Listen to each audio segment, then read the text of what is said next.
Selamat malam Ibu Bapak sekalian yang kami hormati.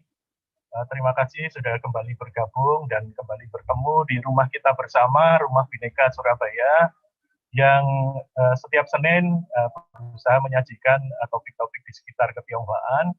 Dan malam hari ini adalah sangat spesial. Mengapa demikian? Karena di tengah-tengah kita, selain kedua pembicara yang sangat luar biasa, yang saya sudah mengenal lama, juga ada tamu yang very special, Pak Leo Suryadinata dari Singapura. Pak Leo ini kemarin merayakan hari jadinya yang ke-80, alias 10 Windu ya, atau 8 Dasawarsa. Ini sungguh suatu anugerah dari Yang Maha Kuasa. Pak Leo dikaruniai usia yang panjang, dan Pak Leo masih tetap berkarya di usia 80 ini. Bahkan kalau boleh saya bocorkan, siang tadi Pak Leo masih memberi ceramah di ISIAS melalui Zoom. Jadi Yohanes, saya, dan Pak Udaya juga hadir. Ceramahnya komprehensif sekali mengenai kebijaksanaan relasi RRT dengan negara-negara ASEAN. Dan seperti biasanya Pak Leo menyajikan data-data yang sangat komprehensif dan bisa mencerahkan para pemirsa. Nah, malam hari ini saya mengundang Pak Leo karena kemarin tanggal 21 Februari adalah usia beliau, dan ternyata kita sama-sama Aquarius, Pak. Hanya sionya beda ya. Jadi saya menggandeng Pak Leo. Pak Leo, kami bukan hanya mau membuat selebrasi sederhana, tapi kami juga ingin mengucapkan terima kasih Pak Leo. Karena Pak Leo ini adalah melalui buku-bukunya sudah menjadikan kami semua ini anak-anak bisa dibilang anak-anak rohani ya, quote unquote ya. Seperti saya waktu menulis skripsi di saat S1, demikian juga yang generasi yang lebih muda dari saya seperti Ravando, seperti Mas Rojil, ternyata semuanya juga memakai buku-buku hasil tulisan Pak Leo. Jadi saya mau coba cepat saja dedikasi Pak Leo ya. Pak Leo ini banyak menulis buku mengenai orang-orang Tionghoa, tapi di dalamnya justru Pak Leo sendiri nggak ada. Jadi Pak Leo lahir sebagai Leo Qianju di Jakarta tahun 1941. Dia sekarang adalah visiting senior di ISIS dan juga masih mengajar ya Pak Leo ya di Nanyang University. Ini adalah karir Pak Leo, saya cepat saja. Kemudian juga pendidikan Pak Leo ini mungkin sekarang tidak akan pernah ada lagi orang yang seperti Pak Leo ya, begitu kosmopolitan, gelar-gelarnya diraih dari institusi-institusi pendidikan yang berbeda satu sama lain, mulai dari BA-nya di Nanyang University, di Sarjana Sastra UI, dan Master dari Monash University, MA di Ohio, dan PhD-nya di American University. Nah, Pak Leo itu hingga kini sudah menulis sekitar lebih dari 60 buku dalam 3 bahasa ya. Bayangkan saja, saya mau nulis satu buku aja nggak selesai-selesai. Nah, kemudian banyak-banyak bukunya Pak Leo itu juga sudah diterjemahkan termasuk ke dalam bahasa Indonesia. Nah, ini adalah cover buku-buku Leo yang menemani banyak mahasiswa, bukan hanya dari jurusan sejarah, jurusan ilmu politik, ilmu budaya, sosiologi, dan lain sebagainya. Mereka semua menggunakan buku-buku yang ditulis oleh Pak Leo ya, baik buku yang karya utuh, dan ini tidak mudah ya menulis buku yang karya utuh, seperti Dilema Minoritasnya adalah disertasi beliau, kemudian Politik Peranakan Tionghoa di Jawa, maupun kumpulan karangan seperti Etnis Tionghoa, ataupun yang bersifat dokumenter seperti Pemikiran Politik Etnis Tionghoa Indonesia. Nah, Pak Leo selain juga berkiprah dalam kajian Tionghoa, juga ternyata menulis buku mengenai Golkar dan militer. Bahkan buku Pak Leo yang Politik Luar Negeri Indonesia ini dipakai di jurusan Hubungan Internasional, dan kalau tidak salah tahun lalu ya Pak Leo ya dicetak ulang oleh LP3ES karena masih banyak demand dari kalangan universitas. Nah, tentunya ini salah satu karya yang terbaru Pak Leo ya, yang sekarang selesai, kalau nggak salah setahun ini selesai ya Pak Leo ya, dalam terjemahan Mandarinnya ya 3 jilid. Oh iya, sudah selesai. Ya, tahun ini. Oh, sudah selesai? Sudah selesai. Iya, tapi dalam bahasa Mandarin ya. Iya. Semoga nanti bisa disebarkan dalam versi e-book 3 jilid. Kemudian penghargaan, Pak Leo sudah mendapatkan beberapa penghargaan dari Yayasan Nabil, dan kemudian yang sangat monumental adalah penghargaan dari pemerintah Republik Indonesia. Dalam hal ini adalah Menteri Pendidikan dan Kebudayaan. Bisa saya kutipkan di sini atas dedikasi dan pengabdiannya sebagai ahli etnis Tionghoa dalam dinamika kehidupan sosial, ekonomi, politik, dan budaya Indonesia. Ini adalah penghargaan dari pemerintah Indonesia atas kerja keras Pak Leo selama bertahun-tahun sehingga bisa menyebarkan pengetahuan di dalam bidang-bidang yang disebutkan berikut itu. Nah, ini adalah piagam penghargaan dari Menteri Muhadjir Effendi, masih waktu itu pejabatnya adalah beliau. Nah, ini Pak Leo, kami ingin memberikan sekedar hadiah dari Gosipin Tionghoa ini berupa buku, Pak Leo.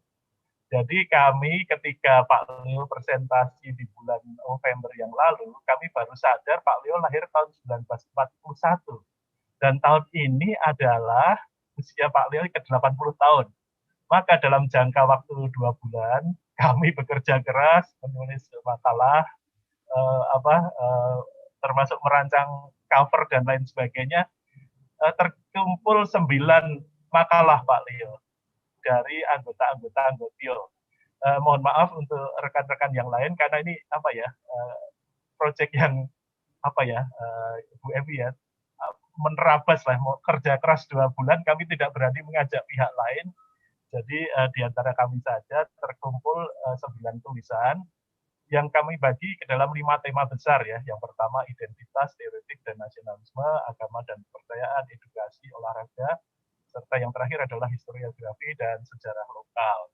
Nah, ini nanti buku ini rencananya akan diterbitkan sebagai e-book, Pak Leo, karena sesuai dengan misi Gosipin Tionghoa adalah pro bono, semuanya serba free. Gitu. Jadi nanti buku ini siapa saja bisa mendownload dan akan diurus oleh Universitas Ciputra dalam hal ini ISBN-nya, dan juga nanti setelah itu beres akan diupload di Google Books. Jadi siapa saja bisa mendownload buku tersebut, dan juga buku ini akan diterbitkan bersama oleh Universitas Ciputra dan Rumah Bhinneka Surabaya.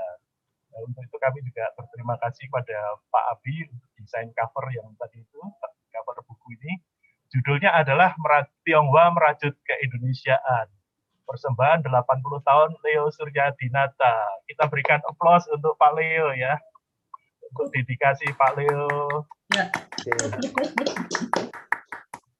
Jadi bukunya masih ini Pak Leo masih dalam format Word.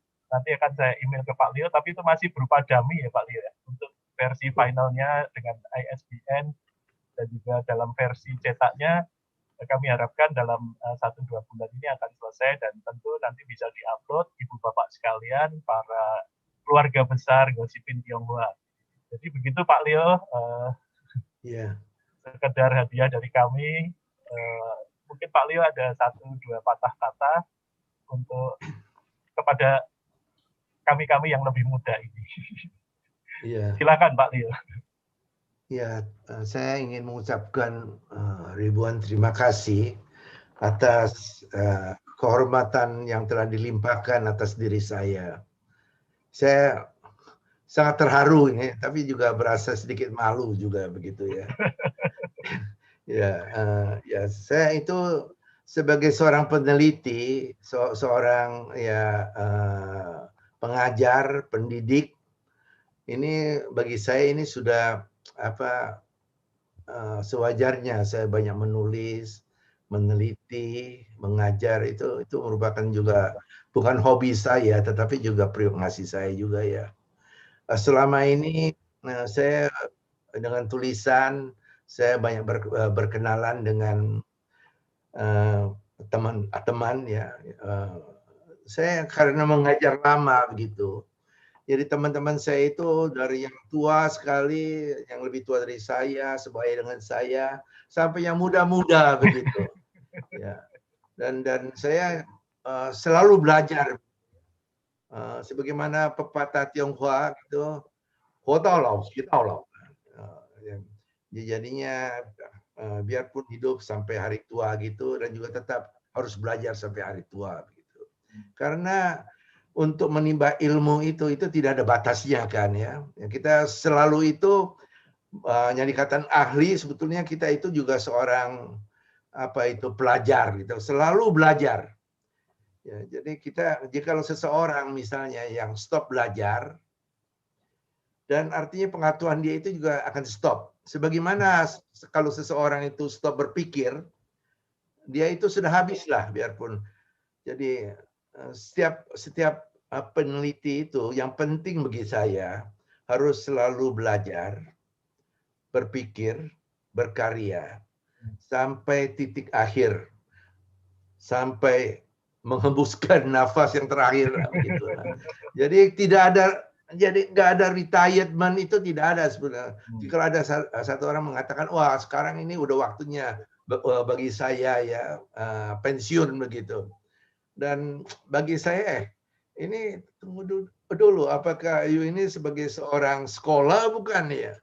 Oleh karena seorang sekolah itu ya mungkin tidak usah berkata bahwa dia itu akan retire.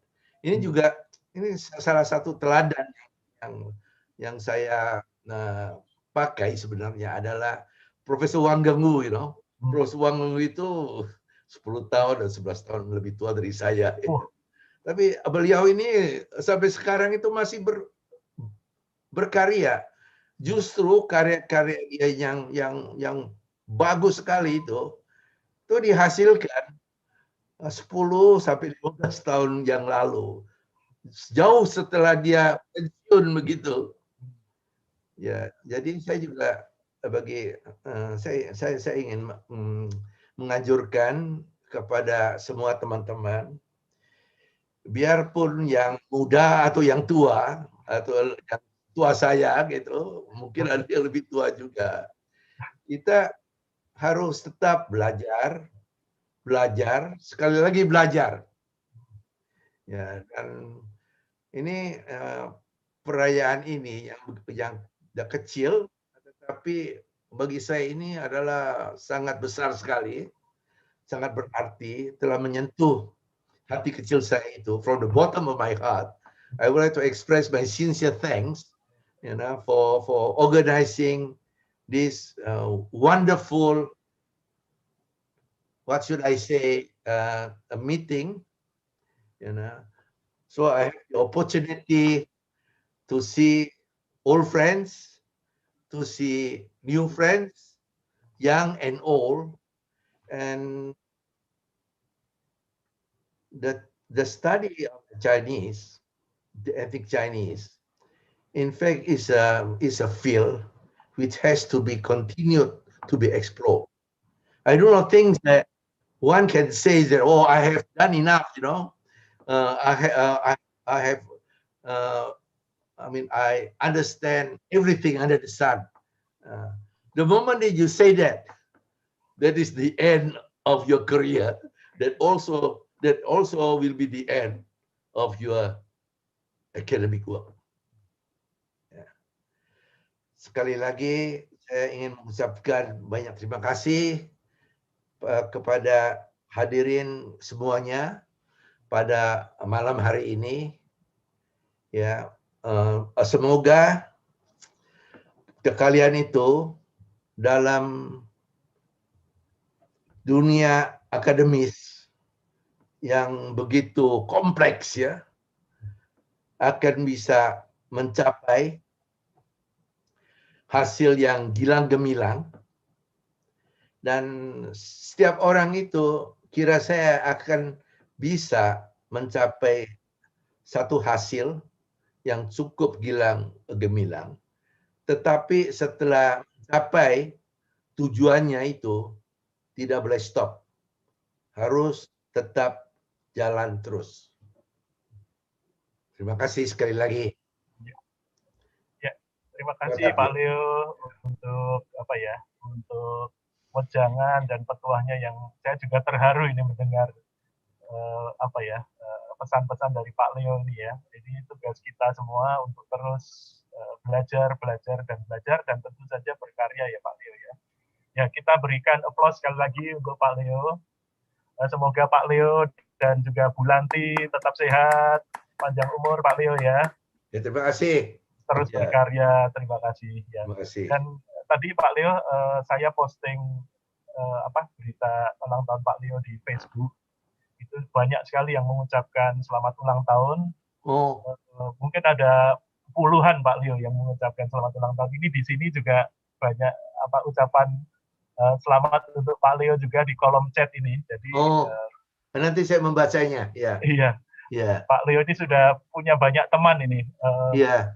Teman lama dunia, dan ya. teman baru. Ya. Iya. Ya. Mas Didi juga saya mengucapkan banyak terima kasih ya atas usahanya. Ya. Oh, sama-sama Pak Leo. Itu juga dukungan dari teman-teman Rumah Bhinneka, dari Bu Evi, dari Mas Aan, dari Michael, dari Pak Johan, yang sudah bekerja cepat sekali selama 2 bulan ini sehingga bisa memberikan surprise kado untuk Pak Leo, begitulah. Semoga Pak Leo berkenan menerima hadiah yang sederhana ini Pak Leo, sesuai dengan semboyan dari Rumah Bhinneka Gosipin Tionghoa, yaitu pro bono ya, untuk besar-besarnya kepentingan umum. Sekali lagi selamat Pak Leo. Terima kasih sekali lagi. Sama-sama Pak Leo. Terima kasih teman-teman semuanya. Terima kasih. Oke, terima kasih. Sekarang kita menuju ke acara utama kita malam hari ini. Saya mohon izin share screen.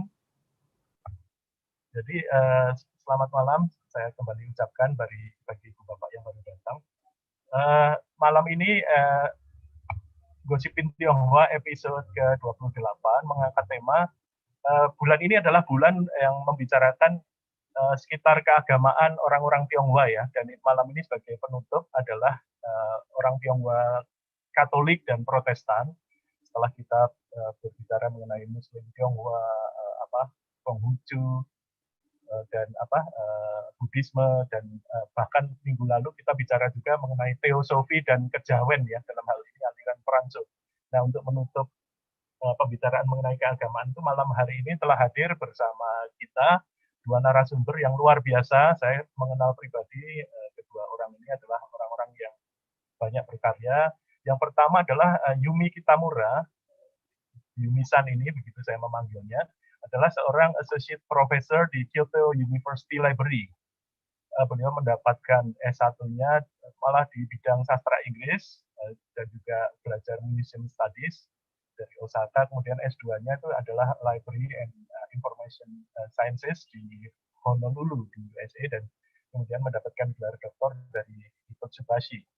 Nah, Yumi-san ini sudah cukup banyak menghasilkan karya-karya baik dalam bahasa Inggris, bahasa Indonesia, dan bahasa Jepang. Nah, ini salah satu yang termasuk terbaru adalah State and Society in Motion, Essays in Honor of Takashi Shiraishi, yang berjudul Parallel Development, Southeast Asian Studies and Library Collections. Dan tentu sudah banyak juga karya-karya Yumi-san mengenai orang Tionghoa Indonesia, dan saat ini Yumi-san bersama Profesor Melanie Budianta sedang membuat proyek buku bertemakan Tionghoa milenial ya, yang diharapkan bisa segera terbit ya, karena ini topiknya belum banyak dieksplor. Nah, kemudian pembicara kedua ini adalah kawan lama juga, Hun Changyo, yang biasa dipanggil akrab itu CY. Hun Changyo adalah Associate Professor di University Brunei Darussalam.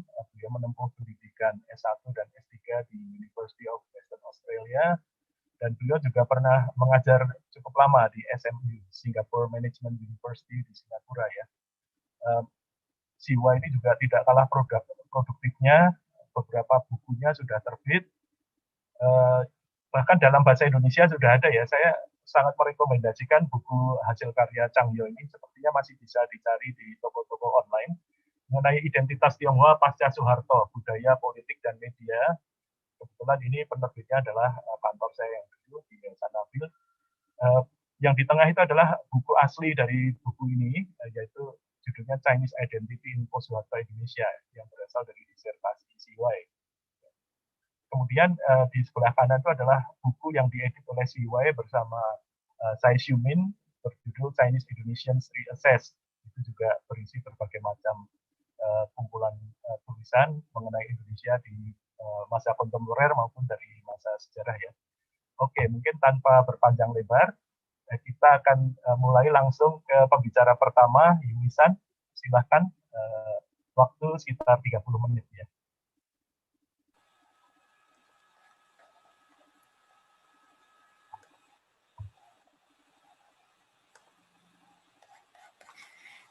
Ya,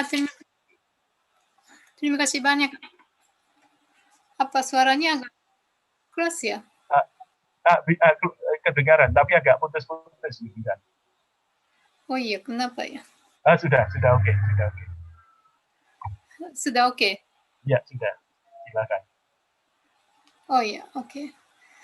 Ya, selamat malam Ibu-Ibu dan Bapak-Bapak, saudara-saudari sekalian. Masih terputus-putus ya nih? Enggak, sudah oke. Jelas. Sudah oke? Sudah. Oke.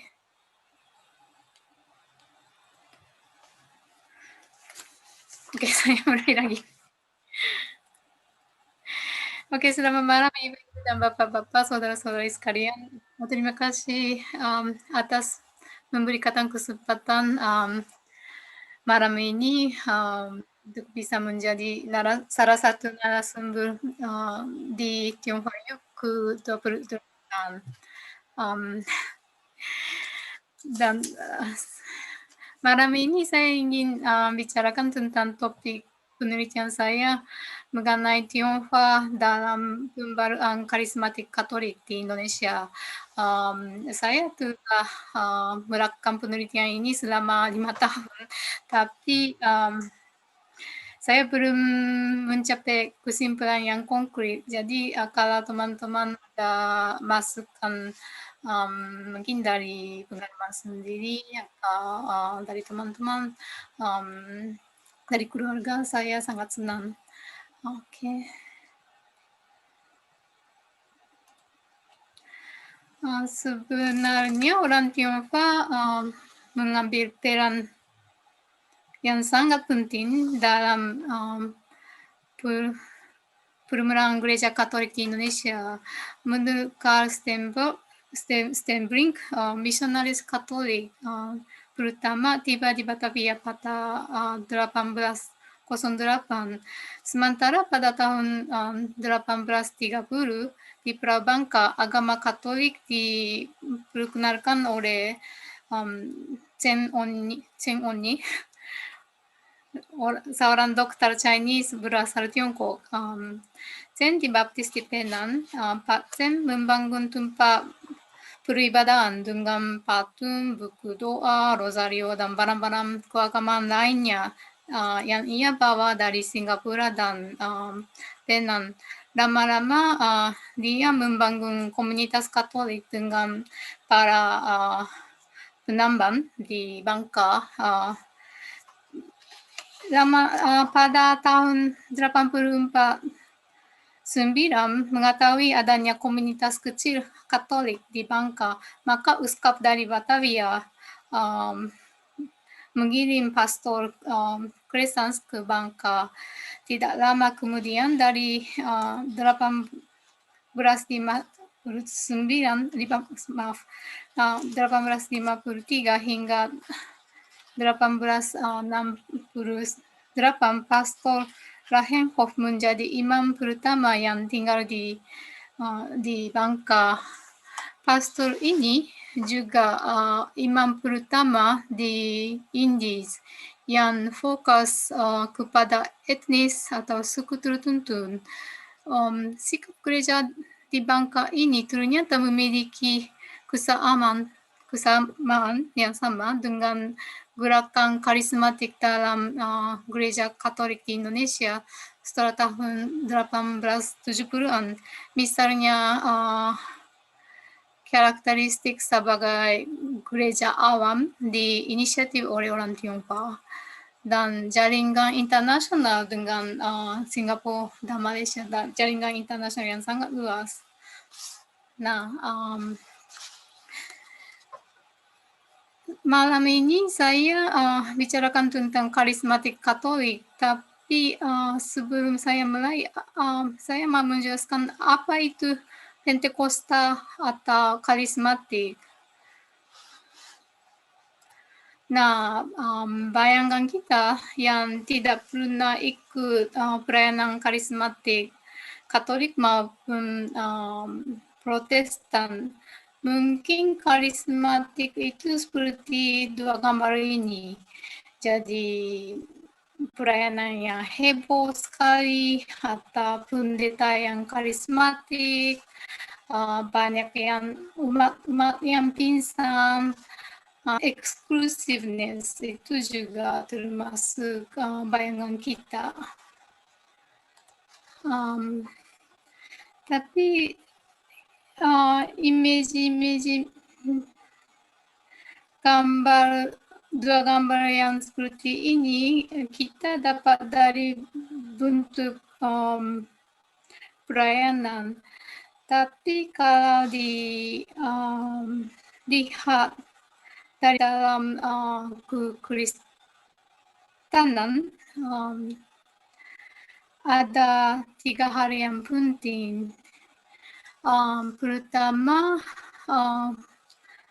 menegakkan pekerjaan Roh Kudus dan pengalaman langsung dengan Tuhan.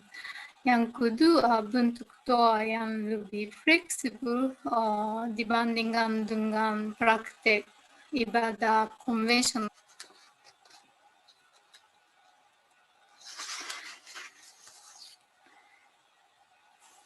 Nah, lalu saya mau menjelaskan latar belakang sejarah gerakan karismatik juga.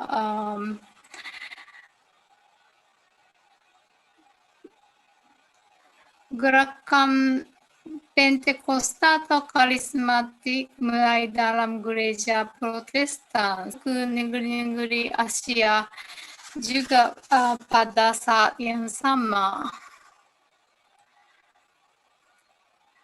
Jadi di Korea, India, dan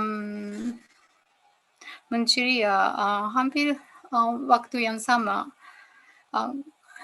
Nah, mengapa pada waktu itu ya bisa muncul di banyak negara-negara tiga penjelasan. Pertama, karena globalisasi, kemudahan perjalanan. Kedua, migrasi antara negara-negara di Asia dan Amerika Serikat. Dan yang penting, yang ketiga, ini kualitas budaya. Dan ini memang ada sedikit kaitan dengan Tionghoa nanti. Nah, gerakan ini dibawa ke Inggris pada 92-an oleh pendeta dari Amerika Serikat. Nah, di mana posisi Tionghoa dalam pembaruan karismatik?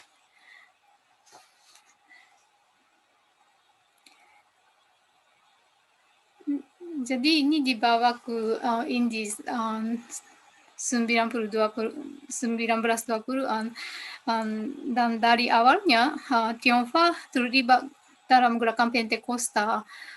Salah satu tokoh adalah On Chuan dari Surabaya. Ini memang luar biasa kan Pak On mulai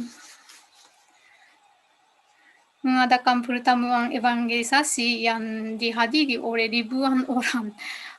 Pada waktu itu, kebanyakan orang Indonesia, bukan belum Indonesia, tapi orang Tionghoa. Dan pada tahun 1930-an, orang Tionghoa di Asia Tenggara dipengaruhi oleh Johnson juga.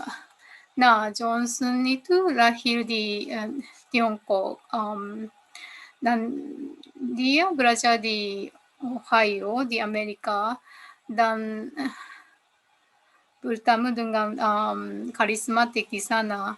Dan setelah dia kembali ke Tiongkok, dia melakukan misionaris evangelisasi ke negara-negara Asia Tenggara antara 1934 sampai 90 plus 40. Nah, menurut Anda ya, dia ada lagu Belanda ini yang sangat powerful untuk orang Tionghoa di Asia Tenggara. Ini saya quote dari papernya Barbara Anda ya, tapi menurut Mas Tiji ini bahasanya agak aneh untuk orang Indonesia saat ini. Tapi menurut Anda ya ini bahasa Melayu peranakan.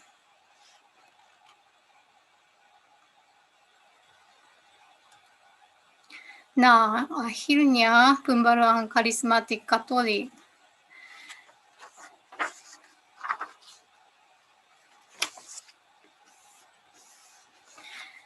Dalam gereja Katolik, gerakan karismatik ini baru diakui setelah konsiliasi Vatikan kedua.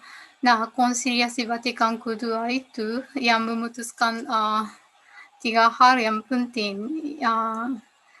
Pertama, pembaruan spiritual dan menentukan posisi gereja dan partisipasi orang awam. Jadi waktu yang hampir sama dengan konsiliasi Vatikan kedua, di Amerika Serikat ada mahasiswa-mahasiswi Katolik mengalami pembaruan karismatik. Jadi itu awal mulanya. Nah, di Indonesia, gerakan pembaruan karismatik dimulai tahun 90-70-an oleh 2 pastor. Namanya Romo Yohanes dan Romo Sugiri. Saya melanjutkan sebelum saya lanjutkan detail-detail tentang Romo-Romo, apa yang dilakukan oleh Romo-Romo di Indonesia, saya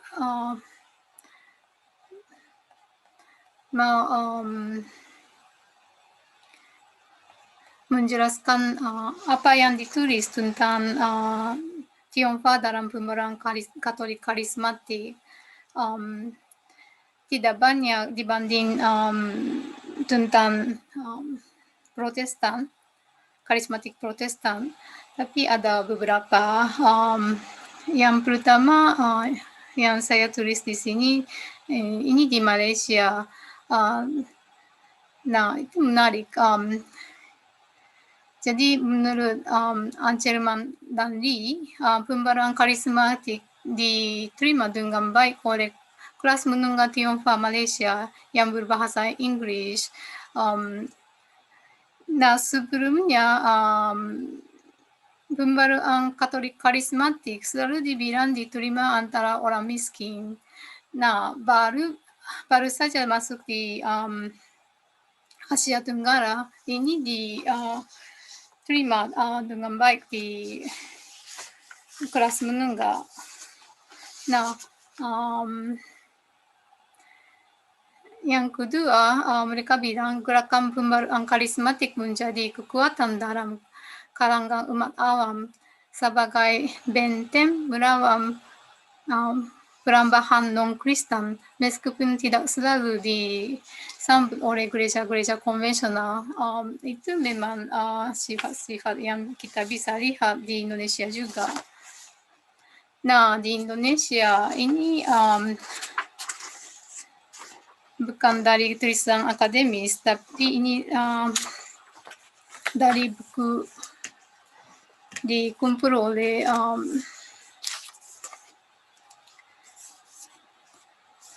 orang-orang karismatik Katolik di sini. Ini. Nah, ini sejarah mereka. Nah, ini tentang Tionghoa di sini. Jadi pada awal perkembangan karismatik di Indonesia, banyak imam terutama dari Jawa yang tidak mau menerima karismatik sambil mengatakan bahwa karismatik hanya cocok untuk orang Tionghoa. Nah, yang kedua, Ustaz Leo, Ustaz saat itu pun saat melihat ratusan umat yang berkumpul adalah dari etnis Tionghoa, sempat bertanya kepada yang hadir, alasan persekutuan karismatik lebih cocok untuk orang Tionghoa. Jawaban yang Ustaz dapatkan, ya karena kami membutuhkan, kami mau mengalami dan menghayati karismatik, jadi kami cocok. Ya, jadi itu awal mulanya di sini. Nah, saya kembali ke dua romo yang tadi. Ya, jadi walaupun ini ada dua romo yang mulai terlibat dalam gerakan karismatik di Indonesia, cara mereka itu sangat berbeda. Jadi saya menjelaskan itu dulu. Nah, terutama Romo Yohanes. Romo Yohanes itu orang Tionghoa. Beliau pertama dengan beliau adalah awalnya adalah Romo di Carmel. Lalu bisa kenal karismatik di Prancis waktu beliau belajar di Prancis. Nah, setelah beliau kembali ke Indonesia, lama-lama beliau bikin 3 organisasi atau institusi sendiri. Ya, pertama Putri Carmel, ini untuk sister kongregasi sister. Dan yang kedua CSI itu untuk pastor. Nah, yang ketiga ini memang luar biasa, itu KTM, ini khususnya untuk orang awam. Nah, dan itu dimulai di Surabaya juga, dan lama-lama dibagi untuk orang dewasa dan orang muda. Nah, cara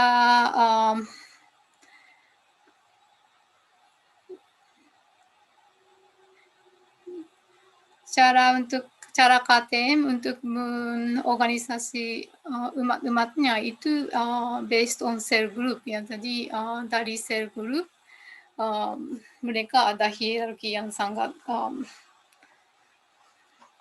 berlapis.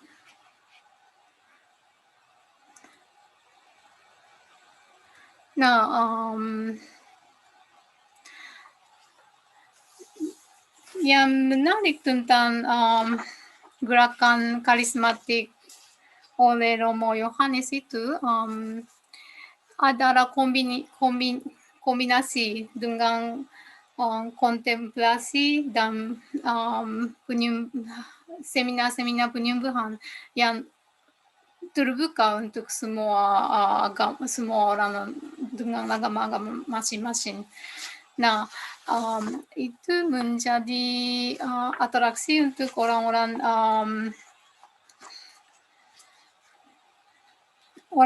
awam yang bisa terlibat di gerakan Romo Yohanes. Nah, sekarang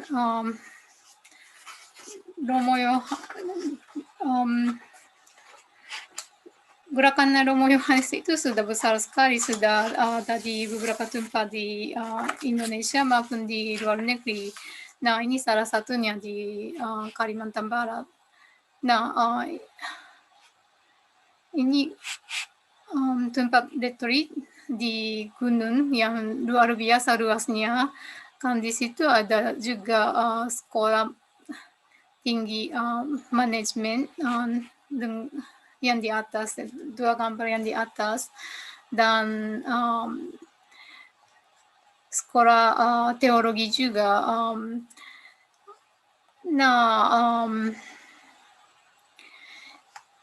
Jadi cara Romo Yohanes itu seperti bikin gereja dalam gereja Katolik. Jadi ada dunia sendiri. Nah, ini di sini ada gambar menarik sama Romo Yohanes dan saya. Ini waktu saya di sana di Kalimantan, kebetulan sekali Romo Yohanes ada di situ. Nah, di situ Romo Yohanes itu orangnya baik sekali. Dia ajak saya jalan-jalan di kampus yang luas sekali. Dan menjelaskan semua hal di kampus, dari kapal, tentu saja dari kapal, dari sekolah, sampai ikan di kolam. Ini di depan di kolam. Dan dari situ saya di sana 3 hari sama ya kebetulan ya ada Romo Yohanes. Dan melihat cara Romo Yohanes yang untuk manajemen organisasinya dia yang luar biasa sudah besar. Cara Romo Yohanes itu sangat micromanagement sebenarnya. Jadi di situ saya ada sama Romo Yohanes dengan gimana cara untuk jaga ikan sama kolamnya, dan kenapa itu penting buat umat-umat atau anak-anak yang bisa main ke sana untuk suasana Katolik itu. Nah, dari ikan sampai pohon, posisi pohon, sampai misionaris ke luar negeri, itu semua dalam manajemennya Romo Yohanes sendiri. Itu contoh saja tentang sifatnya Romo Yohanes. Nah, satu lagi Romo Sugiri itu agak berbeda dengan Romo Yohanes. Jadi Romo Sugiri itu orang namanya sudah Indonesia, tapi beliau lahir di Belanda dan kirim ke Indonesia waktu beliau masih umur 21 dalam misionaris Sarekat Yesus, Yesuit. Dan beliau sebenarnya sangat cinta sama budaya-budaya Jawa, karena lama di Solo juga. Tapi setelah beliau pindah ke Jakarta, beliau menjadi Romo Paroki di Mangga Besar. Nah, di situ beliau diminta untuk mendampingi kelompok doa karismatik. Nah, kesaksiannya beliau tidak mau ikut doa-doa karismatik karena benci sekali sama karismatik saat itu, tapi tidak bisa menolak juga karena diminta sama umat kan. Nah, tetapi setelah beliau dikirim ke internasional saat International Leaders Conference of Catholic Charismatic Renewal pada tahun 1978, ya something happen ya. Jadi lama-lama beliau menjadi sangat convinced dengan gerakan ini dan terlibat sebagai moderator seluruh Indonesia. Nah, itu strukturnya dibikin konkret setelah beliau ke Amerika Serikat dan bikin training untuk trainer orang awam yang bisa menjadi trainernya orang karismatik. Nah, jadi bedanya antara Romo Sugiri dan Romo Yohanes itu seperti ini. Nah, Romo Yohanes menurut saya itu gereja dalam gereja. Nah, Romo Sugiri, cara Romo Sugiri itu dia memposisikan gerakan karismatik dalam gereja Katolik yang sudah ada. Nah, dan fokusnya terhadap ke orang awam. Ya, beliau sangat percaya sekali sama orang awam dan kalau sekali sudah di training, orang awam pun dikirim untuk untuk evangelisasi ke luar pulau dan ketemu uskap-uskap seperti itu. Ya, gereja besar. Nah, jadi ini dari gerakan Romo Sugiri ini awalnya mulai di Jawa, lama-lama menyebarkan ke luar pulau. Ya, sekarang sudah dalam struktur keuskupan seluruh Indonesia.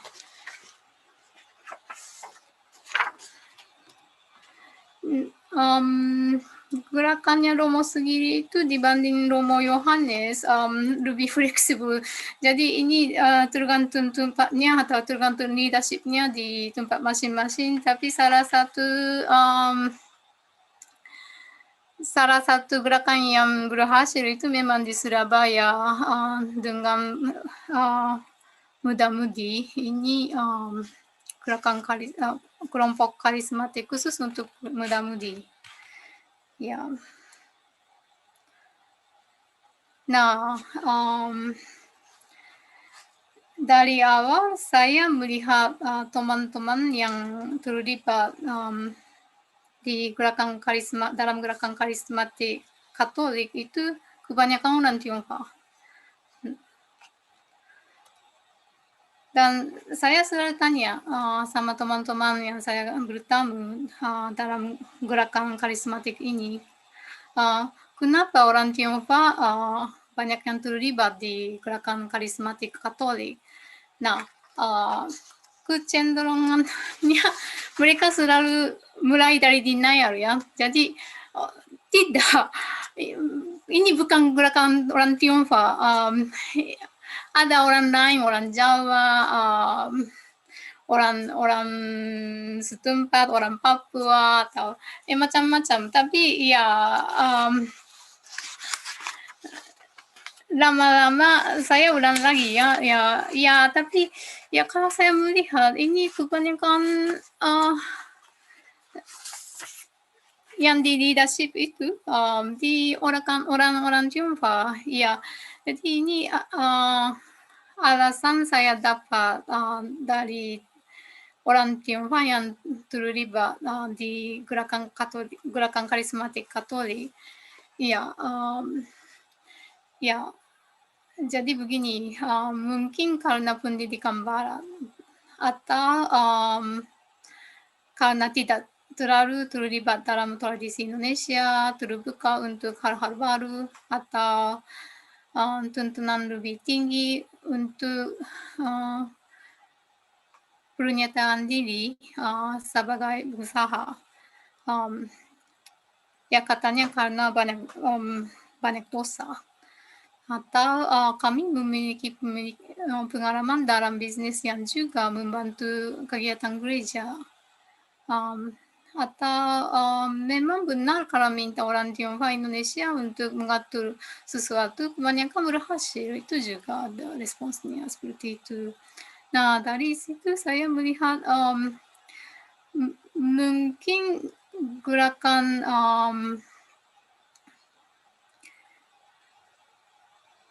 karismatik Katolik itu kesempatan untuk menggunakan keahlian mereka dalam bisnis dengan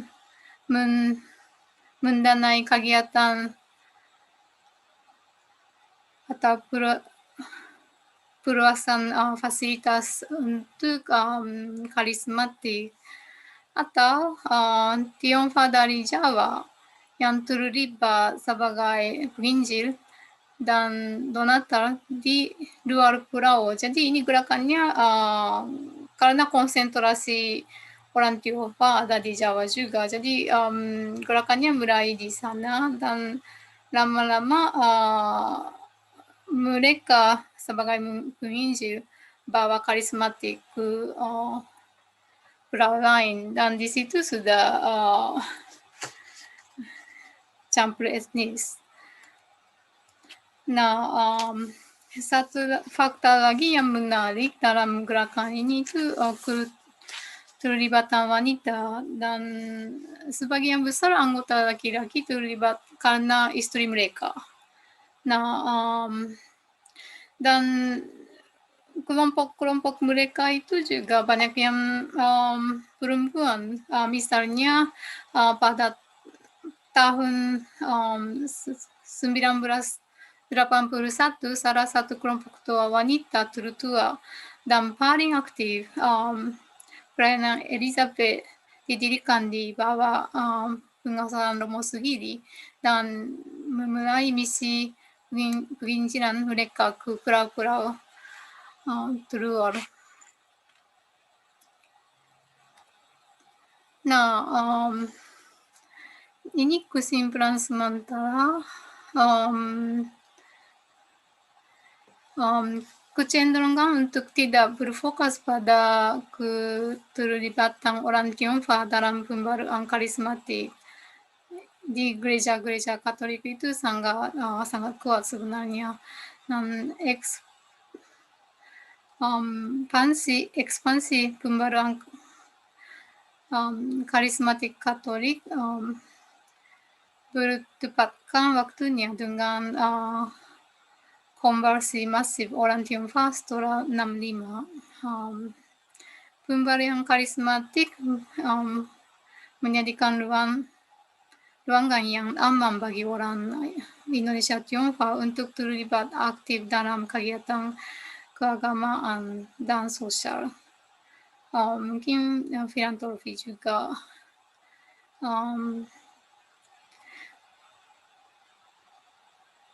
Nah, dan memang itu penting sekali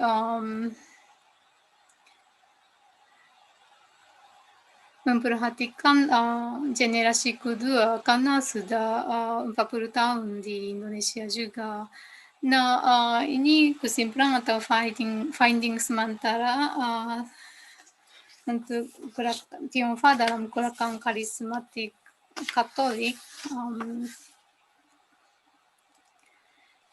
Ya, terima kasih banyak. Ya, kira-kira begini. Ya, minta maaf kalau ada salah dan ya terima kasih sekali lagi untuk kesempatan malam ini. Ya.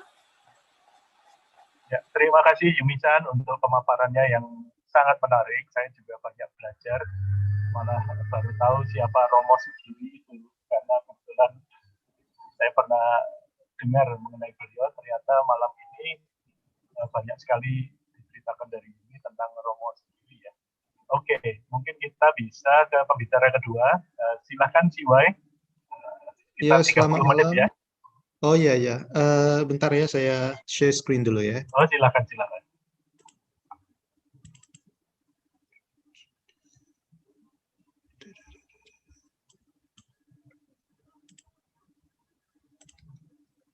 Okay. Yes, perfect. Bisa lihat full screen ya Pak? Bisa. Sudah full screen. Ya. Oke, mungkin saya mulai. Sebelum saya mulai, happy birthday dulu kepada Pak Leo. Terima kasih sudah menjadi sumber inspirasi pada kita semua. And thank you so much for your legacy, all the work that you have done on the scholarship of Chinese Indonesian. Ya, dan saya mau ucapkan terima kasih kepada Rumah Bhinneka juga dan Mas Didi sama rekan-rekan yang lain untuk mengundang saya ke forum ini yang cukup menarik. Oke, jadi hari ini saya akan membahas sedikit tentang Tionghoa Kristen di Indonesia. Saya rasa mungkin dari audiens kebanyakan bapak-bapak dan ibu-ibu sudah tahu topik ini, bahkan mungkin kebanyakan dari kalian adalah Kristen sendiri. Jadi saya cuma mau membahas satu pertanyaan saja yang sederhana, yaitu apa itu gereja Tionghoa Kristen. Nah, sebelum itu sumber saya yang saya akan gunakan untuk presentasi ini adalah dari 3 publikasi yang pernah saya nulis. Yang pertama itu adalah dari Social Compass Between Evangelism and Multiculturalism, Dynamics of Protestant Christianity in Indonesia. Yang kedua adalah yang ini, By Grace I'm Chinese and By Grace I'm Christian, Negotiating Chineseness and Christianity in Indonesia. And this is in Chinese Indonesians reassess. Yang ketiga adalah di Asian ethnicity, mapping Chineseness on the landscape of Chinese churches in Indonesia. So makalah ini yang paling banyak saya mengutip untuk presentasi ini. Jadi pertanyaan yang sederhana itu yang mungkin saya harap bisa kita memikirkan untuk setengah jam ini adalah apa itu gereja Tionghoa Kristen. Jadi ketionghoaan gereja itu, bagaimana kita menentukan gereja itu gereja Tionghoa? Apakah ketionghoaan gereja itu ditentukan oleh pertama, latar belakang kesukuan pendiri dan jemaat gereja pada masa permulaan gereja tersebut, atau komposisi suku gereja itu saat ini? Apakah gereja itu, kalau mau disebut gereja Tionghoa, dia mesti punya kebaktian bahasa Tionghoa? Ataupun gereja itu berbahasa Indonesia, tapi mayoritas jemaatnya itu dari suku Tionghoa? Terus bagaimana dengan gereja yang dipimpin oleh orang Tionghoa? Jadi pengurusnya, pendetanya semua orang Tionghoa dan punya pelayanan dalam bahasa Tionghoa, tapi gereja itu tidak mengidentifikasi sebagai gereja Tionghoa. Jadi bagaimana kita menyikapi gereja yang seperti itu? Nah, jadi saya coba untuk menyusunkan sebuah tipologi gereja Kristen Tionghoa. Tipologi ini ada 2 bagian. Yang pertama itu adalah saya menawarkan pemetaan tipologi gereja Kristen Tionghoa dengan satu case studies yang memfokus ke kota Jakarta, yang 3 gereja Tionghoa yang di Jakarta saja. Jadi saya rasa mungkin case studies ini walaupun fokusnya ke Jakarta, tetapi pembahasannya itu mungkin ada implikasi kepada gereja-gereja Tionghoa yang di luar Jakarta, di kota yang lain juga. Nah, jadi karena politik identitas gereja Kristen itu sangat rumit, jadi saya coba untuk mendiskusi kerumitan ini dengan case studies yang memfokus ke 3 gereja ini. Yang pertama itu adalah Gereja Kristus Ketapang, yang kedua Gereja Kristus Yesus, dan yang ketiga Gereja Kristen Indonesia GKI. Nah, jadi the first approach, bagian yang pertama itu adalah melihat gereja Kristen Tionghoa itu dengan 3 case studies ini. Yang kedua itu adalah pemetaan gereja Kristen Tionghoa dalam konteks Christian movements atau gerakan Kristen international, global, terutama dari 3 aliran Kristen itu, ecumenical, ecumenis, Injili or Evangelical, dan Pentecostal Charismatic. Okay, so yang pertama GKK, Gereja Kristus Ketapang yang di Jakarta, di Jalan Ketapang. Nah itu saya menamakan gereja yang seperti itu, cirinya itu, karakteristiknya itu adalah ketionghoaan peranakan. Nah, jadi gereja ini didirikan di Batavia pada tahun 1905 oleh 2 misionaris dari Metodis Amerika. Terus di 1928 misi Metodis yang di Jawa itu menyerahkan jemaat ini ke misi Belanda karena isu pendanaan, dan misi Metodis itu mau fokus misinya di Pulau Sumatera. Pada waktu itu misi Belanda itu lebih aktif di Pulau Jawa. Jadi gereja ini diserahkan ke misi Belanda. Tapi gereja ini kemudian bergabung dengan Tionghoa Kito Kaohui menjadi TKH, Mangga Besar, Tionghoa Kito Kaohui Mangga Besar. Nah, gereja ini juga menjadi anggota Bond Kristen Tionghoa, Chinese Christian Union, yang dipengaruh pada masa itu oleh National Christian Council of China. Nah, ini National Christian Council of China ini sangat bersifat nasionalis. Jadi objektifnya itu adalah untuk melepaskan diri dari pengaruh penjajahan.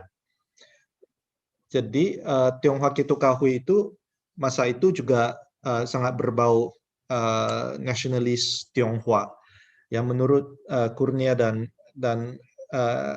Hell, THKTKH Mangga Besar neither felt that it was a Dutch church nor an Indonesian church, but this church felt emotional ties with churches in China.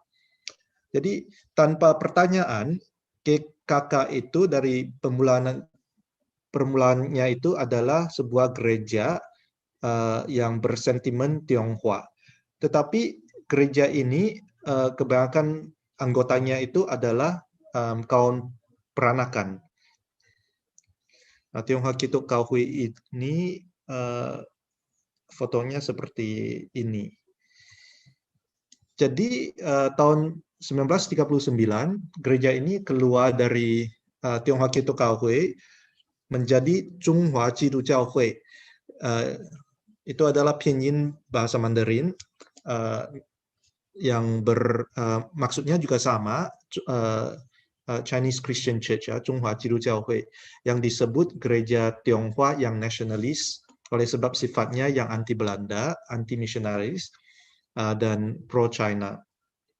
Kemudian gereja tersebut pindah ke Jalan Ketapang dan dinamakan menjadi Zhonghua Jidu Jiaohui Ketapang. Nah, mayoritas anggota gereja tersebut adalah Tionghoa peranakan. Tahun 1964 mulai ada jemaat bahasa Tionghoa untuk kaum Totok.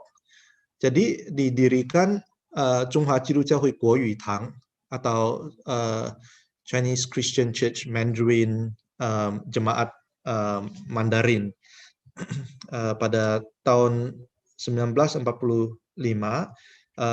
Zhonghua Jidu Jiaohui Guoyu Tang itu menjadi Mandiri.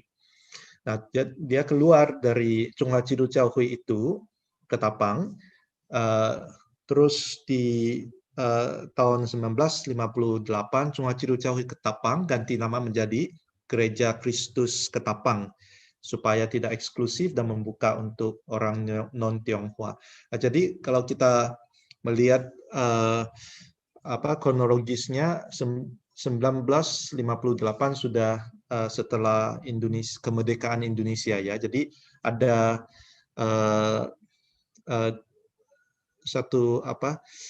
there's an intention to Indonesianize ya, menjadi Indonesia. Jadi GKK masa ini tidak ada pelayanan Mandarin, tetapi mengapa gereja ini masih dianggap sebagai gereja Tionghoa? Jadi ketionghoaannya itu berdasarkan apa? Nah, jadi my argument is that ketionghoaan gereja itu tidak lagi dibentuk oleh budaya dan bahasa, tetapi habitus, the notion that Buddhio argued, yang berbau Tionghoa. Nah, misalnya jemaatnya masih mayoritas Tionghoa dan gaya kepemimpinan dan pengurusan gereja itu juga bisa disebutkan Chinese oriented, yaitu top down, patriarchal, male dominated, and seniority conscious. So budaya gereja itu sangat terpengaruh dengan budaya Tionghoa, walaupun gereja itu tidak memakai bahasa Tionghoa. Jadi habitus Chinese-ness GKK itu merupakan ketionghoaan peranakan. Nah, ini adalah the first kind of Chinese-ness that I observed in the Chinese churches in Jakarta. Ya. Now, second stream of Chinese-ness that I've observed is from Gereja Kristus Yesus GKY, terutama GKY MB yang di Mangga Besar. Nah, so I characterize that Chinese-ness as ketionghoaan totok, atau totok Chinese-ness. Nah, jadi tadi saya ceritakan Chung Haji Rucao Hui Koi Tang itu didirikan 1945 setelah pindah dari daerah Mangga, setelah pindah dari Ketapang ke daerah Mangga Besar. Gereja ini menjadi Gereja Kristus Jemaat Mangga Besar GKJMB. Tapi kemudian supaya bisa dibedakan dari gereja Kristus yang tadi itu, pada tahun 2002 GKJMB itu menambah Yesus di namanya. Jadi menjadi GKY-JMB. Sekarang sudah ada puluhan cabang di Indonesia dan di luar negeri. Pada zaman Soeharto, gereja ini masih mengadakan kebaktian dwi bahasa. Jadi bahasa Mandarin masih dijalankan. Untuk menahankan bahasa dan budaya Tionghoa, GKY-JMB terus menggunakan bahasa Mandarin dalam khutbah, lagu rohani, sekolah minggu, dan segalanya. Jadi intinya pada zaman Soeharto, gereja ini memainkan peran yang sangat penting untuk menahankan ketionghoaan seperti kelenteng, vihara, dan organisasi yang lain secara diam-diam.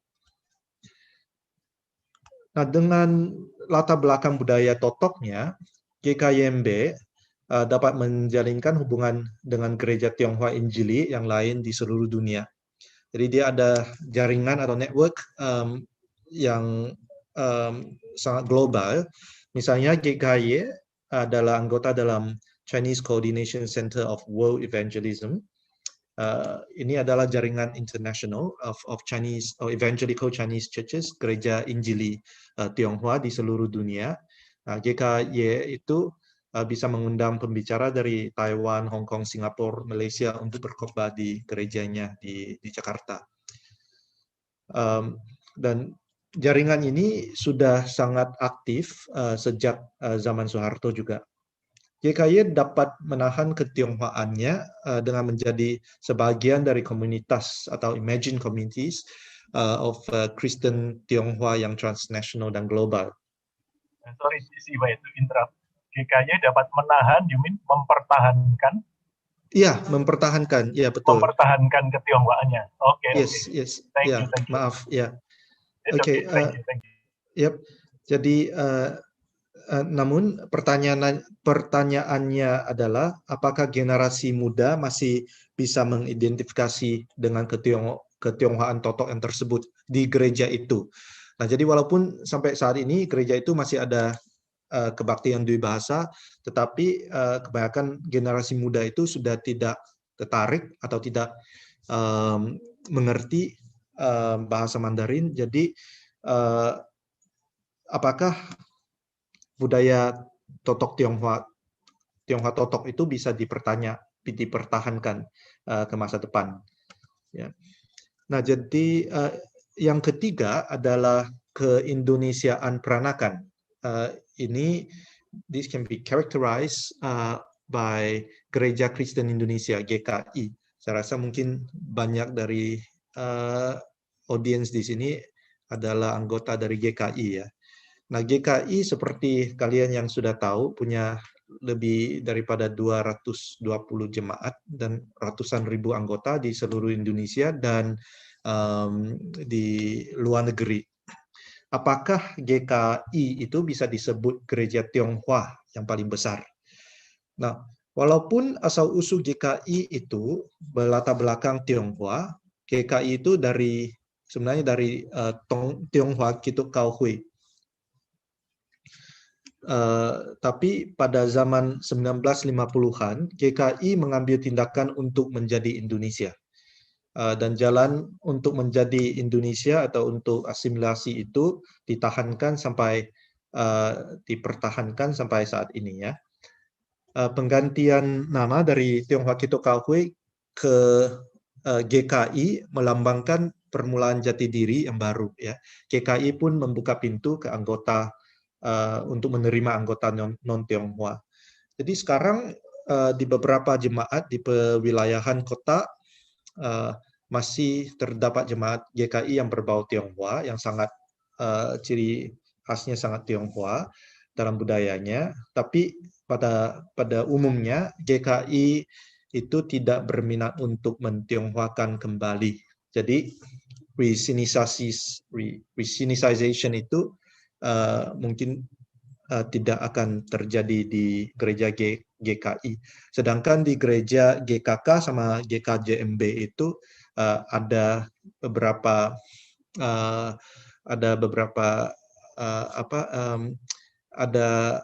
there is a trend to resinicize ya.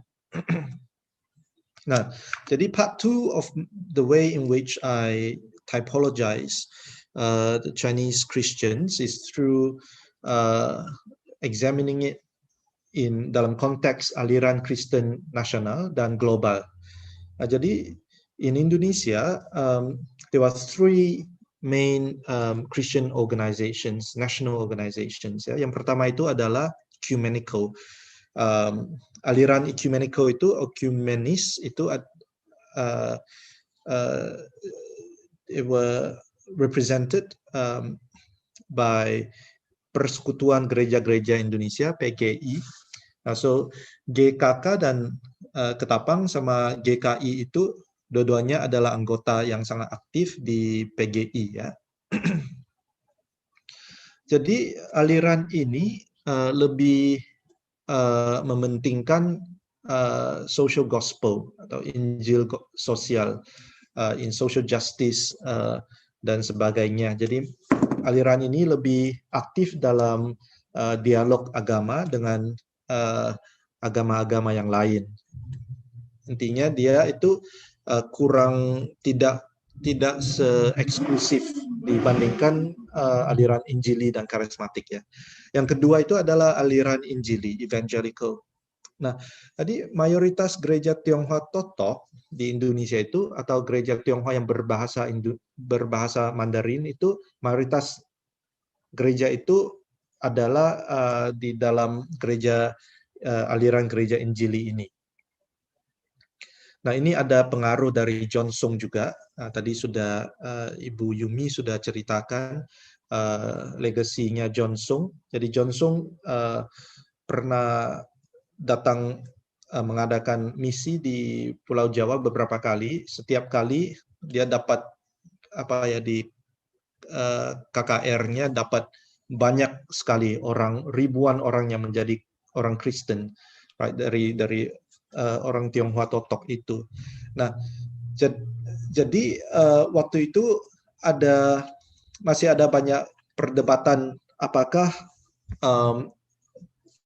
orang Tionghoa itu masih Tionghoa kalau sudah masuk ke agama Kristen. Jadi apakah masuk Kristen itu berarti dia masuk Belanda atau dia melepaskan ketionghoaannya itu. Nah, di beberapa koran, surat kabar ada banyak perdebatan di antara kaum Confucianis sama kaum Kristen tentang ketionghoaan. Siapa yang lebih Tionghoa? Apakah orang Kristen sudah tidak Tionghoa lagi? Jadi setelah Jongsung datang ke Jawa, Jongsung itu dia merepresent Chinese Christian sebagaimana dia bisa menjadi Chinese dan Kristen at the same time. Nah, jadi waktu itu banyak Chinese yang convert, yang menjadi yang masuk ke Kekristenan dari KKR-nya Jongsung ya. Terus di Malang didirikan sebuah seminari Alkitab Asia Tenggara SAAT. Nah, seminari ini terkenal sekali waktu itu di Asia Tenggara sebagai sebuah seminari berbahasa Tionghoa yang sudah mengeluarkan atau banyak pendeta yang cukup terkenal yang berbahasa Tionghoa ya. Jadi seminari ini juga it's also related to Gereja Kristen Kalam Kudus ya, yang di Surabaya dan di Jawa Timur. Nah, terus setelah runtuhnya Soeharto, Gereja Tionghoa ini tadinya mereka ini menyembunyikan diri di bawah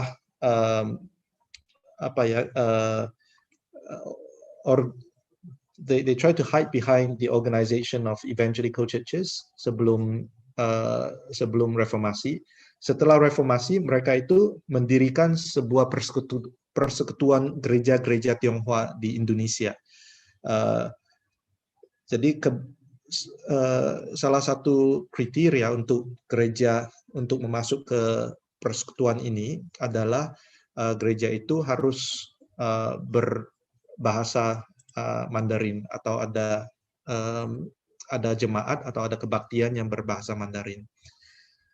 Nah, seperti banyak organisasi Tionghoa yang lain yang sudah muncul setelah runtuhnya Soeharto, PGTI ini juga they also face the same problem of regeneration. Kebanyakan pendeta atau pengurus dan pemimpin di PGTI ini adalah Tionghoa totok yang sudah tua. Nah, jadi generasi yang baru ini belum terlalu banyak lagi. Tapi sekarang sudah munculnya ada beberapa yang dulu yang sekolah di Taiwan atau pergi ke sekolah teologi di Taiwan, Singapura, Malaysia, dan sebagainya yang balik ke Indonesia untuk melayan di gereja-gereja Tionghoa. Nah, jadi tetapi just seperti sekolah Tionghoa yang di Indonesia, regenerasi ini masih merupakan salah satu challenge ya, tantangan yang sangat besar. Nah, the third aliran yang ketiga itu adalah Pentecostal Charismatic. Nah, I think tadi Ibu Yumi sudah banyak cerita tentang karismatik. Jadi I'm just going to secara sangat very brief. Kebanyakan mega churches seperti GBI, Gereja Betel Indonesia, Bethany, JPCC dan lain sebagainya itu adalah Pentecostal Charismatic, dan mereka itu asal usulnya pendirinya kebanyakan itu Chinese ya, Chinese Indonesian business people. Jadi pertanyaan kembali lagi, apakah gereja Pentecostal Charismatic mega churches itu, apakah mereka itu bisa dikatakan atau bisa dilabel sebagai gereja Tionghoa? Kita lihat cukup banyak orang anggota gereja tersebut adalah orang Tionghoa, tetapi juga banyak orang non-Tionghoa di gereja-gereja tersebut ya. Tetapi ada pendiri mereka, pengurus mereka, pendeta mereka kebanyakan Tionghoa, juga ada sebagian non-Tionghoa juga. Jadi how do we characterize or how do we label gereja yang seperti ini? Nah, so Pentecostal mega churches ya, apakah Pentecostal mega churches itu lebih it's more lebih cocok disebut sebagai post-ethnic, so or a multicultural church, ya. Jadi if you look at the scale, they are very very large, and kebanyakan gereja Pentakosta itu tidak menggunakan bahasa Mandarin lagi, tapi cuman ada di heritage of Chinese heritage dari pendirinya, sama mungkin di beberapa gereja ini pengurusnya sampai saat ini masih orang Tionghoa, sebagian besar yang berbisnis, ya. Jadi saya tidak mau menceritakan tentang topik ini lebih dalam, but I've published, saya pernah mempublikasikan sebuah chapter, satu bab di buku ini, Pentecostal Mega Churches di Southeast Asia, di mana I wrote in details sejarahnya GBI sama ketionghoaannya GBI. So if you're interested, silakan membaca dari makalah ini, ya. Nah, yang terakhir, lastly I want to talk just very briefly 5 menit saja tentang Gereja Reform Injili Indonesia (GRII) yang didirikan oleh pendeta Dr. Stephen Tong, ya, pada tahun 1989. Nah, Pak Tong ini adalah seorang evangelis yang sangat terkenal sekali di seluruh dunia. He's a Chinese evangelist, dan beliau sangat aktif di dalam jaringan tadi itu, the Chinese Evangelical Coordination Center, yang tadi itu play a very important role, dan sangat dihormati oleh gereja-gereja Tionghoa di seluruh dunia. Di Jakarta didirikan Cathedral Millennial ini, yang ada di Jakarta. Nah, jadi Stephen Tong ini adalah is one of the tokoh di Chinese churches, di gereja Tionghoa di Indonesia, tetapi beliau tidak pernah mau memakai label gereja Tionghoa untuk gereja GRII-nya itu. Walaupun Pak Tong ini sangat totok sekali, dia masih berkhotbah dalam bahasa Mandarin, tetapi GRI ini juga bukan salah satu anggota di Persekutuan Gereja-Gereja Tionghoa Indonesia itu. Nah, jadi untuk gereja yang seperti ini, yang berbahasa Mandarin, yang pengurus pemimpinnya Chinese totok, tetapi tidak mengidentifikasi sebagai gereja Tionghoa. So what do we do about churches like this? How do we actually try to label it? So again, kembali ke pertanyaan tadi itu, apakah itu gereja Tionghoa? What are Chinese churches, ya, di Indonesia? Now once again, tentang itu GRII, I have published a chapter in Handbook of Religion and the Asian City on GRII. So if you're interested, silakan membaca dari situ, because I don't have time to talk about it further. Untuk kesimpulan, so I just want to end or conclude by kembali kepada pertanyaan yang tadi itu, apa itu gereja Tionghoa Kristen? So what is a Chinese church in Indonesia, ya?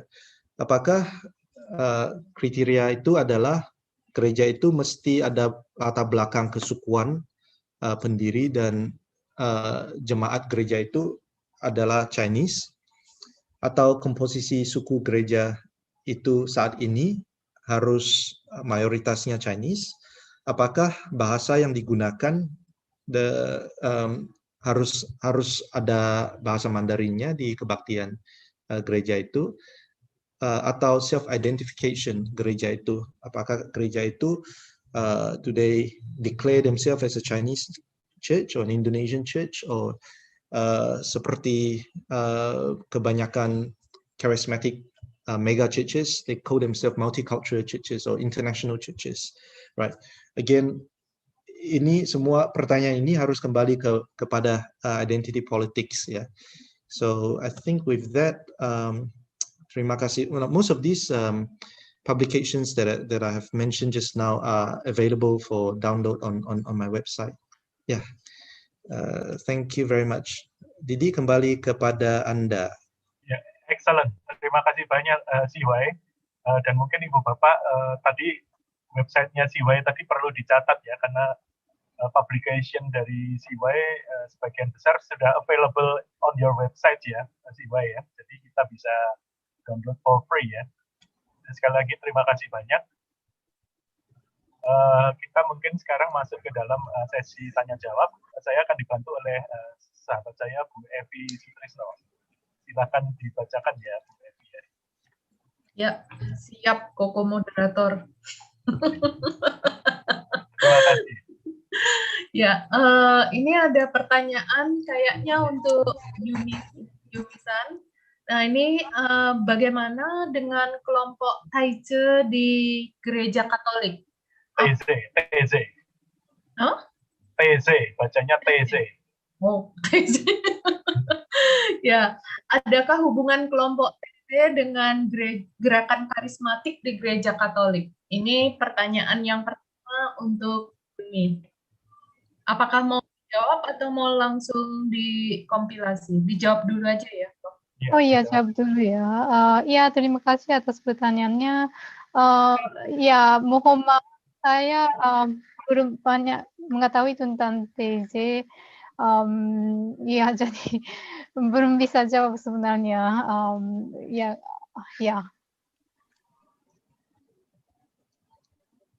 Oke, mungkin lanjut. Ya, jadi belum banyak tahu ya tentang kelompok TZ ini ya. Oke. Ya, mohon maaf ini untuk Pak Yohanes ya yang sudah bertanya. Kemudian ada juga ini pertanyaan yang tampaknya untuk CY. Apakah semua gereja Tionghoa bernama Gereja Kristus dan bagaimana hubungannya? Gereja Tionghoa di Manado pun namanya Gereja Kristus, berafiliasi dengan GMIM, denominasi terbesar dan Minahasa, namun diberi hak otonom dalam pemilihan pendetanya. Saya kurang tahu ya, saya rasa mungkin tidak ya, Gereja Kristus, tapi memang dari Zhonghua Jidu Jiahui itu keluarnya atau diganti nama kepada Gereja Kristus, tapi namanya juga cukup umumnya, jadi saya kurang tahu apakah semua gereja Tionghoa itu bernama Gereja Kristus. Saya rasa mungkin tidak kali. Terus tentang gereja Tionghoa di Manado itu terus terang saya kurang tahu. Manado saja saya belum pernah ke sana. Semoga nanti bisa ke sana ya Siwa ya. Menarik. Silakan mengundang Siwa ya. Ya. Kemudian pertanyaan terakhir ini dari Ko Didi sendiri ya. Wah, ini tentang GRI-nya tadi sudah dijelaskan. Apakah masih mau ditambah? Masih mau ditanyakan lagi? Iya. GRI bagi saya menarik ya, karena tadi seperti CY, saya suka tipologi 3 dari CY tadi itu. Menarik sekali. Kebetulan studi kasusnya GKK, GKY, dan GKI. Nah, itu tadi di akhir presentasi CY membicarakan GRI. Nah, apakah itu bisa menjadi tipologi tersendiri sih, Pak? Dari yang 3 kamu sudah jelaskan tadi, apakah untuk GRII itu unik? Bukannya di GRI itu ada apa yang kamu sebut habitus tadi, dari Bourdieu tadi.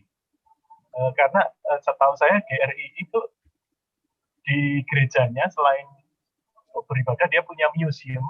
Museumnya itu sangat Chinese, nuansa Chinese-nya. Jadi apa itu ya, habitus yang tadi si Wei sebut habitus gitu. Walaupun tidak ada kebaktian dalam bahasa Mandarin, tapi ada habitus Tionghoa yang cukup kental.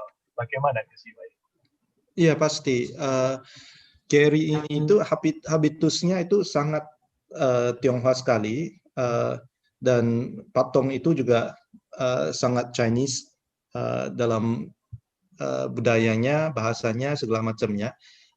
Tetapi kalau saya rasa mungkin kalau mau dipilih, mungkin Patong itu akan memilih untuk mengidentifikasinya gerejanya itu sebagai gereja Calvin.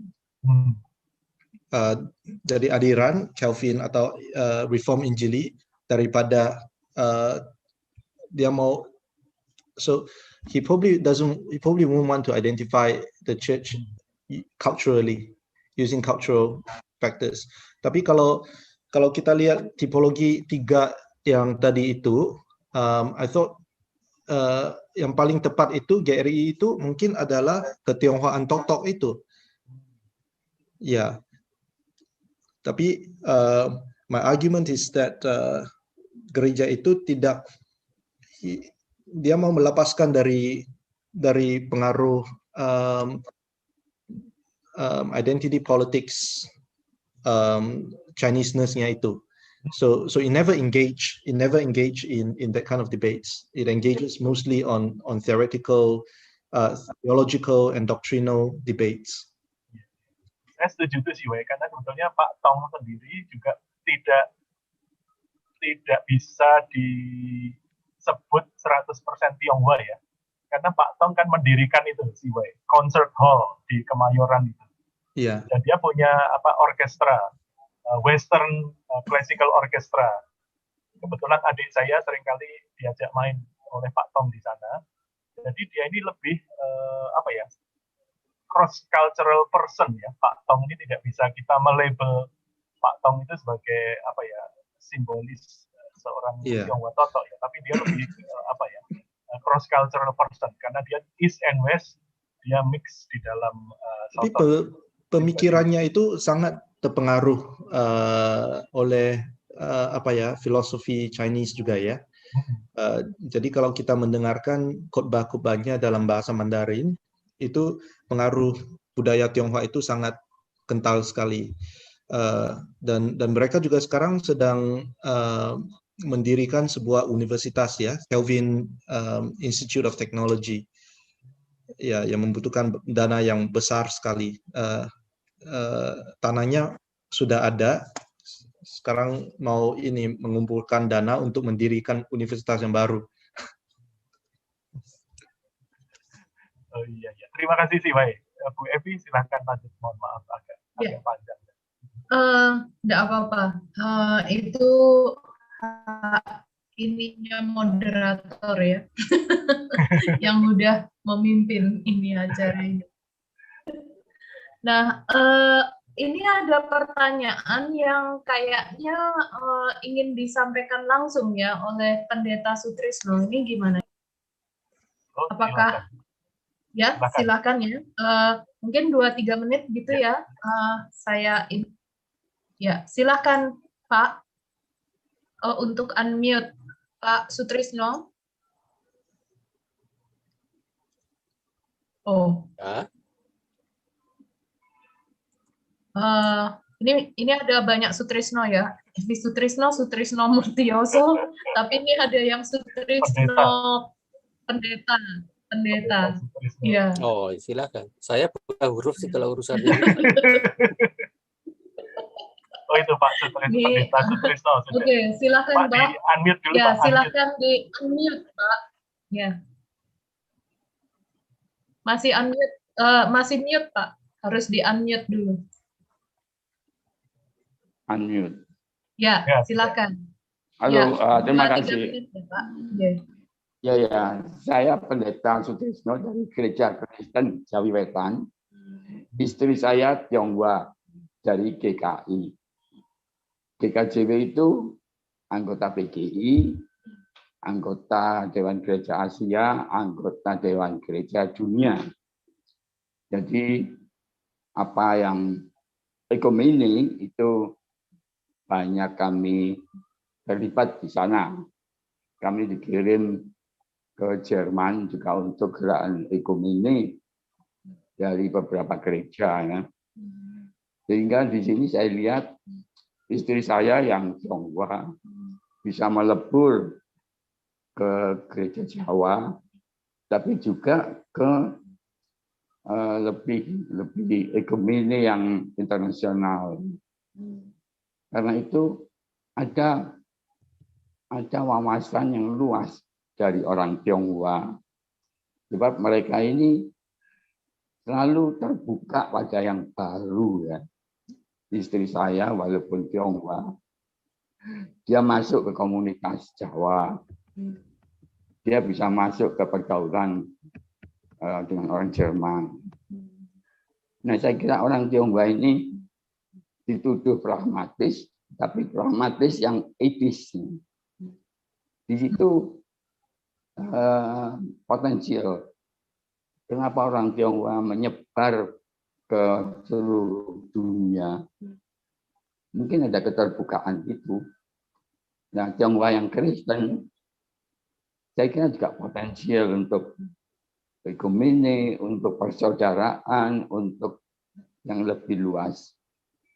Yaitu yang bisa saya bagikan, ya. Ya, mudah-mudahan gereja Kristen Tionghoa itu lebih nasionalis, tapi juga lebih ekumene, lebih universal. Ya, memang tiap gereja bisa lebih nasional atau lebih egois, tapi mudah-mudahan lebih universal. Ya. Oke, itu aja. Terima kasih Pendeta Sutrisno ya untuk ini tanggapannya, ya. Menarik sekali. Ya, ini ada dua lagi, lebih seperti juga tanggapan, ya, untuk Yumi sebetulnya, tapi saya bacakan. Di sini tadi mengelaborasi hubungan Tace, ya, dengan Katolik karismatik. Terlihatnya itu dari salah satunya lewat simbol salib Tace, icon of the cross from the Church of Reconciliation, Tace, begitu. Nah, itu masukan untuk Yumi. Kemudian juga Pak Junaidi ingin memberi sedikit masukan dan koreksi dari slide-nya Yumi tadi yang menyebutkan doa karismatik sebagai doa fleksibel. Nah, menurut Pak Junaidi lebih tepat itu doa spontan yang digerakkan oleh Roh Kudus dan sebagian berbahasa roh. Silakan kalau Yumi mau menanggapi dulu.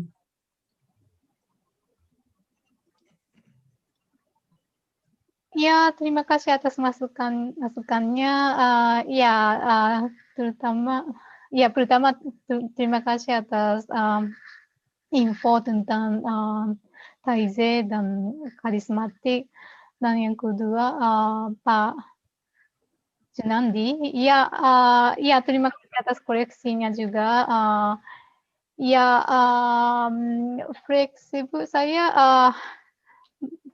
memilih istilah fleksibel karena ya Roh Kudus atau bahasa roh itu memang salah satu sifat dari karismatik juga. Tapi kalau saya dari mungkin wawancara dengan romo-romo yang terlibat di dalam karismatik itu selain bahasa roh,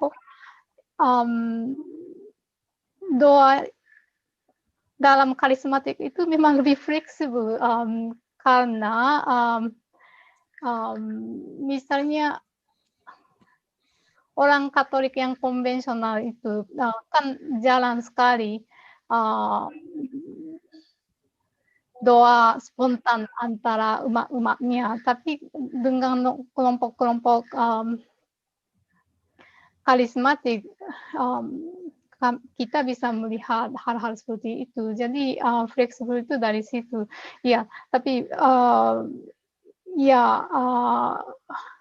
terima kasih atas masukan dan koreksi, dan mungkin tadi saya kurang jelas tentang bahasa kepentingannya bahasa law dalam karismatik. Ya. Ya.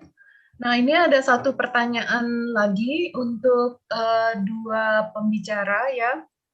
Kenapa orang Tionghoa di masa Orba itu cenderung memilih menjadi Kristen atau Katolik?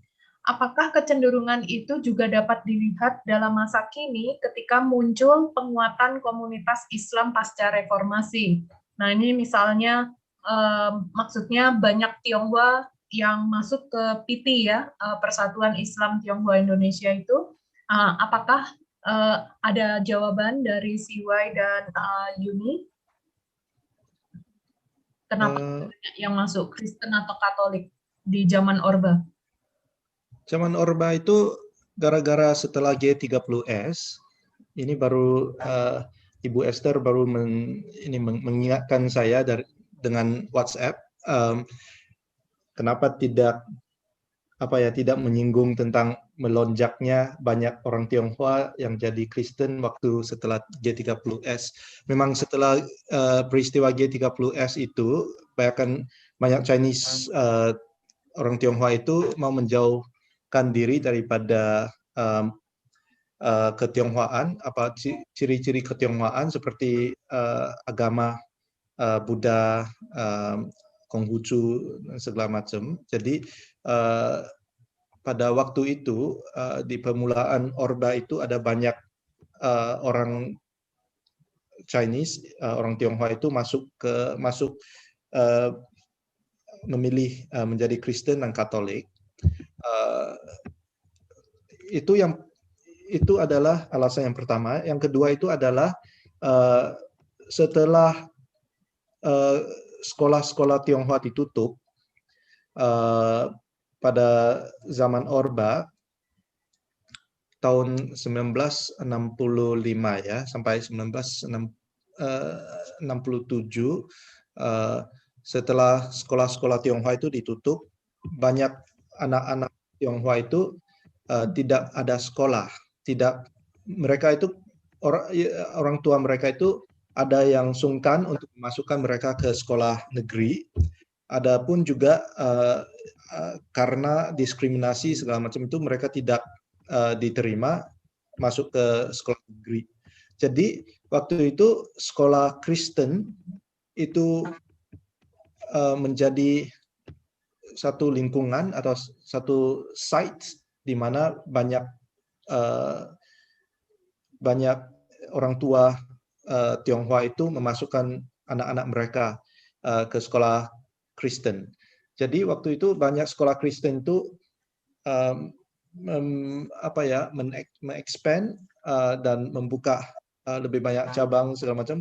Jadi setelah anak-anak Tionghoa itu di sekolah Kristen, mereka lama-kelamaan itu banyak mereka yang menjadi orang Kristen, dan begitu mereka menjadi orang Kristen, mereka mengabarkan Injil kepada orang tua mereka. Jadi ini adalah salah satu strategi penginjilan gereja-gereja Kristen melalui anak-anak sekolah Kristen. Terus setelah mereka menjadi Kristen, mereka menginjilkan orang tua mereka. Dan hasilnya cukup bagus. Jadi itu juga salah satu alasan mengapa banyak orang Tionghoa itu menjadi Kristen di masa Orba.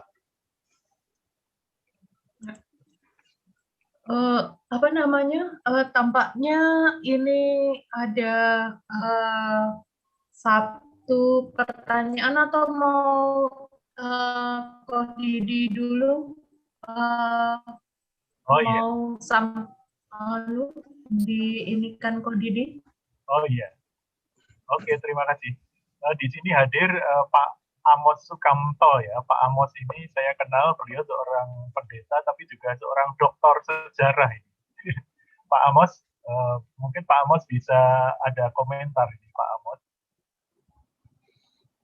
malah hilang ya, Pak Amos. Oh, Pak Amos Sukamto, monggo Pak Amos. Iya. Mengomentari tadi dari Yumi San dan Siwai. Ini ada Pak Amos, ini unik ini. Pendeta tapi doktor sejarah. Silakan Pak Amos. Ya, terima kasih Pak Didi diizinkan untuk bergabung menikmati diskusi pada malam hari ini, dan saya sudah banyak membaca karya akademik dari Dr. Chang yang saya download lewat ResearchGate. Bukan bacakan ya Pak ya, bukan membaca.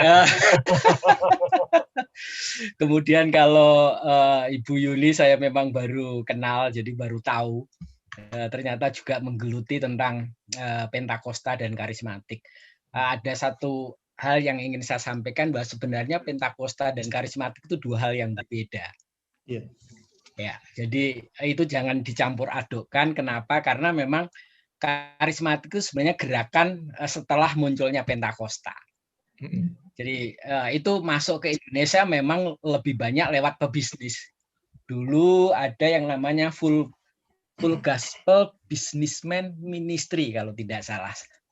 Dan itu lewatnya adalah memang ke Indonesia kalau gerakan karismatik itu lewat para pebisnis. Sedangkan kalau Pentakosta itu sebenarnya ada 3 pusat atau 4 pusat, awal di Bali, di Bandung, kemudian di Temanggung, dan di Surabaya. Nah, dan yang paling banyak berkembang memang nanti yang dari Surabaya itu mereka bertemu di Cepu ya, di daerah Cepu, dan kemudian mereka membentuk suatu gerakan, dan gerakan itu mendapat restu dari pemerintah Belanda, dan berkembang banyak juga di Bandung sebenarnya. Dan memang yang menarik menurut saya, orang-orang Tionghoa ini sebenarnya bukan hanya masuk ke gereja Pentakosta karismatik kalau di Bandung, justru Nederland Sending Vereniging yang bekerja di orang-orang Sunda, yang tujuan awalnya adalah orang Sunda, justru yang responsif terhadap pekerjaan sending di Jawa Barat itu justru adalah orang-orang Tionghoa. Gitu. Jadi ini menarik. Bahkan jauh sebelum sending bekerja, di Indramayu sudah ada orang-orang Kristen Tionghoa yang mereka tidak dipengaruhi oleh sending sebenarnya menjadi Kristen. Tetapi karena ada semacam apa? Bagaimana Pak Didi? Gankwe ya, Gankwe. Betul, iya. Karena keingintahuan sehingga mencari sendiri tentang kekristenan, dan kalau tidak salah mendapatkan Injil dari pendeta Belanda yang ada di Cirebon. Dan itulah berkembang kemudian kekristenan awalnya justru di Indramayu. Jadi menurut saya agak unik memang. Tetapi ada satu lagi Dr. Chang yang label keempat barangkali yang saya pikirkan tadi, kan memberi 3 label kalau nggak salah. Di Bandung itu ada GKI Cibunut. Itu berbeda dengan GKI pada umumnya menurut saya. Karena orientasi mereka ke Belanda, bukan ke China gitu. Jadi bukan yang sama-sama dengan GKI yang lain, dan menurut saya ini label keempat yang justru tadi tertarik untuk meneliti itu gitu. Jadi ada orientasi yang lain. Nah, Pak Tong sendiri menurut saya yang saya lihat orientasinya juga bukan memang orientasinya ke barat menurut saya. Calvin ya, reform, penekanan kepada reform, ajaran reform itu sangat penting sekali, dan menurut saya pengaruh dari keluarga Pak Tong ini, ada Joseph Tong, ada Stephen Tong, ada 3 kalau nggak salah. Caleb Tong itu betul-betul merupakan keluarga yang membentuk sebuah komunitas reform di Indonesia yang sangat kuat menurut saya. Dan itu berbeda dengan GKI dan sebagainya, sangat berbeda. Itu beberapa yang ingin saya sampaikan saja. Terima kasih Pak Didi. Terima kasih banyak sekali Pak Amos. Oh, terima kasih Pak Amos. Wah, ini nanti bisa jadi itu jurnal Scopus lagi nih, yang tipologi keempat dari Siwai tadi itu. Pak Amos ini tulisnya di Scopus terus ini. Hebat. Terima Ya. kasih ya Pak Amos ya. Senang Kita bertemu tunggu dengan, tulisan-tulisan. bisa kenal dengan Dr. Chang, dengan Sama-sama, Ibu Pak. Yuni, Ibu Eva, dan semua Pak Didi, tambah teman ini. Terima kasih. Oh iya. Ya. Oh iya, Menarik, Pak dari Amos. tadi saya duduk mendengarkan. Oh, terima kasih. Makasih. Terima kasih. Terima Ya. kasih. Kayaknya Ya, masih ada satu pertanyaan ya. ya. Ini ada sebetulnya ada satu pertanyaan dan satu sharing. Saya bacakan dulu yang pertanyaan. Jadi menyambung tadi ya pertanyaan di atas, bagaimana relasi Jonsung dengan Tionghoa Kristen yang ada di Indonesia? Apakah gereja-gereja sekarang ini merupakan legacy dari Jonsung saja? Sementara di aliran lain, misalnya karismatik, kita mengingat tokoh-tokoh seperti Pak H.L. Senduk dan Pak Alex Tanusaputra. Nah ini mungkin bisa dikomentari oleh CY. Mungkin kebanyakan gereja Injili Tionghoa di Indonesia itu lebih berpengaruh oleh Jonsung. Tapi gereja Pentakosta yang seperti GBI, Bethany, memang itu Pak H.L. Senduk ya. Dan Pak H.L. Senduk itu sangat dipengaruhi oleh gereja Pentecostal Full Gospel Bethel Church ya, yang di Cleveland di Amerika. Jadi teologi beliau itu lebih ke Pentecostal fundamentalism yang dari Amerika. Jadi lain lagi daripada Jonsung. Maka pengaruh ketionghoaan itu sangat sedikit sekali. Jadi Pak H.L. Senduk itu adalah orang keturunan Tionghoa, tapi saya rasa teologinya itu tidak ada warisan daripada teologi Tionghoa. Ya, mungkin itu saja. Oke, ya. Ini juga ada sedikit sharing ya, menunjukkan variasi Tionghoa Katolik ya, yaitu Tionghoa Katolik yang sudah ada sejak lama sebetulnya di Nusantara, terutama di Nusa Tenggara, khususnya Flores dan Pulau Timur, di mana hampir semuanya telah menjadi Katolik karena pengaruh kekatolikan yang kuat di zaman Portugis sejak abad ke-16. Nah, bahkan raja-raja lokal di Timor juga banyak yang keturunan Tionghoa, seperti di desa Insana. Nah, meskipun sudah menjadi Katolik, keunikan peranakan Tionghoa di Timor, mereka masih menjaga tradisi dan kebudayaan Tionghoa seperti sembahyang leluhur. Jadi perpaduan ini ya, antara kekatolikan dan ketionghoaan gitu. Dan mungkin juga ada ritual-ritual Timor yang mewarnai itu. Menarik sekali. Terima kasih untuk sharingnya nih Pak Nilsen. Nah, masih muda itu, Nilsen masih muda. Oh ya, Dek, kalau gitu ya. Kita yang tua ya. Oke. Apa namanya, ini cuman sedikit klarifikasi ya dari Mike ya. Hok In Tong itu apanya Pak Stephen Tong ya? Hok In Tong itu adalah saudara Stephen Tong, Caleb Tong. Ya. Pendirinya Ya. itu Caleb Tong, saudaranya Stephen Tong. Saudaranya, oke. Ya. Udah puas ya Mike? Oke, baik. Nah, ini kayaknya masih ada sedikit klarifikasi tadi dari keterangan Pak Amos tentang GKI yang awal mulanya mereka mungkin ini ya, maksudnya yang tidak dipengaruhi oleh misionaris, bukan dipengaruhi oleh Nederlandse Zendingsvereniging itu tadi yang menjadi cikal bakal GKI mana Pak? Oh, yang GKI Cibunut justru juga tidak ada kaitannya dengan NZV. Ini yang menarik menurut saya. Nah, kalau yang NZV itu lahirlah gereja GKI Jawa Barat.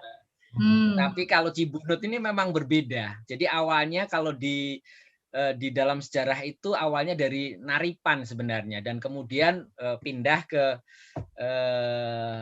Cibunut. Nah, jalannya itu ada jalannya sampai sekarang juga masih nama jalan nama Belanda kok. Saya kok lupa tiba-tiba. Tapi itu memang khas dan itu saya pikir menarik. Sampai tahun 50 kalau tidak salah mereka mau berusaha terus menginduknya ke Belanda. Jadi justru keindonesiaannya masih kurang di tahun 50 dan itu kritiknya Pak Yos Sulaiman di dosen sejarah yang di STT Jakarta, pembimbing S3 saya. Dia memberikan kritik gitu. Jadi mau kemana sebenarnya orientasinya? Mau ke Indonesia atau ke? Tapi ini memang pendetanya juga setelah kemerdekaan juga masih Belanda. Jadi orientasinya sangat Belanda sekali. Nah ini menarik. Saya pikir satu label keempat ya, yang coba nanti saya teliti. Bisa didiskusikan dengan Dr. Chang nanti. Masih kenalan ini, masih kenalan. Iya. Oh ya Pak Amos mengajar di STT mana Pak Amos? Saya mengajar di Sekolah Tinggi Teologi, di Sekolah Tinggi Teologi Inti Bandung. Di Bandung. Dan mengajar juga di STT Bandung. Jadi memang saya cukup dekat dengan teman-teman dari Hokim Tong. Ini ada yang share Pak Jalan Van de Venter ya Pak ya, yang di gereja yang di Cibunut tadi itu. Oh termute Pak, termute, ya. Tapi tampaknya benar ya. Van de Venter, ya. Betul. Jalan Van de Venter. Oke, Ko Didi sudah semua ini. Tampaknya ada yang lagi suka sekali diskusi ya. Terima kasih banyak ini untuk antusiasmenya. Nah, di luar sending, misi berhubungan dengan gerakan kerasulan Dr. Anting. Iya. Nah, ini maksudnya pertanyaan atau masukannya. Oke, silakan, Ko Didi. Oh ya, oke. Mungkin kita sudah sampai di akhir acara ya. Sekali lagi terima kasih untuk Yumisan dan Siwai untuk presentasinya yang luar biasa, mencerahkan. Saya banyak belajar hal-hal yang baru pada malam hari ini. Untuk itu kita berikan aplaus kepada Yumisan dan Siwai. Ya, juga terima kasih kepada Ibu Bapak yang sudah aktif berdiskusi juga. Ini kebetulan masih bertahan sekitar 70 orang ya sampai ini ya penutupan ini ya. Oke, kita tutup sampai di sini. Untuk minggu depan, Ibu Bapak sekalian silakan kembali bergabung. Kita akan membicarakan batik ya, Bu Evi ya, betul ya, minggu depan. Tema besarnya adalah tentang kontribusi Tionghoa peranakan dalam budaya ya. Jadi kebudayaan Tionghoa peranakan. Nah, kita akan buka dengan batik, tetapi akan ada lanjutan-lanjutannya yang juga seru dan menarik. Ya, jadi silahkan nanti Bapak Ibu bergabung lagi ya. Dan ini adalah upaya kami juga untuk memenuhi yang setiap kali saya minta untuk mengisi survei gitu, kami berusaha untuk menjawab dan memenuhi pertanyaan saran ya dari Bapak Ibu, walaupun mungkin belum semua bisa kami penuhi begitu, tapi terima kasih apabila bisa memberikan masukan kepada kami para panitia. Ya, terima kasih sekali lagi untuk Yumi, untuk Siwai, ya. Dan juga co-moderator. Oke, terima kasih Ibu Bapak sekalian sudah bergabung sampai ini larut malam ya. Kita bertemu kembali di minggu depan di jam yang sama, jam 7 malam waktu Indonesia bagian Barat. Untuk Pak Amos, boleh juga bergabung lagi Pak, walaupun temanya bukan tema keagamaan ya Pak ya, monggo. Siapa saja silakan bergabung. Pak Aris Ananta juga saya senang sekali, ini guru saya ini sejak lama. Saya senang malam hari ini juga boleh bergabung di sini. Pak Aris sama Ibu Evi sekarang di Brunei. Oh begitu. Iya. Oh Pak Aris di ini ya, di Brunei juga ya, mengikuti jejaknya Siwai. Iya, we are in the same center. Di center yang sama. Wah, jadi tetangga sama itu ya. Oh ya. Oke, terima kasih Ibu Bapak sekalian. Kita pamit. Mungkin Siwai sama Yumisan kalau belum capek, kita boleh evaluasi acara tadi mungkin sekitar 5-10 menit ya. Pak Amos kalau mau ikut juga boleh nih Pak Amos biar